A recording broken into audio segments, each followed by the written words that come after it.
Hello guys, magandang araw sa inyo lahat guys. Kumusta na kayo guys? So once again, happy New Year sa ating lahat. And ito merinda tayo ng suha. Kasama ko si Ate Christy. Hi Ate Christy, Happy New Year. Ayan. So si Ate Christy, maraming shoutout ngayon sa kanya mga fans. Shoutout niya na ngayon yung mga napapashout sa kanya. Go Ate Christy.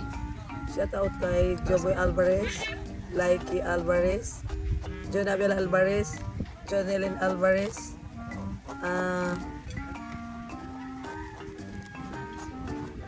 Sa lahat ng mga nanonood dyan, Sa thank you so much guys. Then last time, meron din ako dinala to kay Ate Christy yung nakarating guys. Alam mo yun. Yung kulay pink. Ito naman yung kulay puti.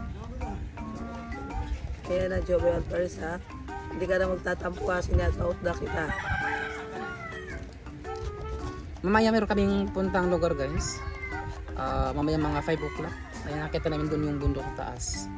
So, abangan ninyo kung ano yung ating pwedeng makapture doon ng video na magandang tignan natin doon mamaya. Overlooking yan. Actually, makikita mo yun doon yung buong Tara Island, di ba Ate Christy? Yung Maganda buong siya. Tara Island, maganda siya. Anyway, yun ay aming first time na pupuntahan mamaya. Ayan guys, tapos na guys, ito na siya. Ito na yung ating mimirindahin ngayon. Hati kami ni Ate Christy. Pero ito sarap nito Sarap guys. sila dyan. O sino ang gusto ng suha dyan, punta lang kay Ate Christy dito, ang dami dito. Isang sako. Ayan o. Mate, sa'yo. Order lang kayo. Mayroon dito sa Burak. Ito lang yung sabay ni Ate Christy sa baryo ng Barangay Tara guys. Sarap. Gusto nyo? Diba? Kulay puti siya no? Yung kulay pink yun.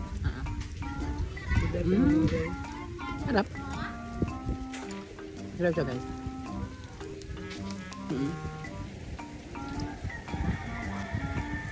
Hanggang sa muli guys, maraming salamat sa panonood guys. Basta again ingat and Happy New Year sa ating lahat. Bye bye.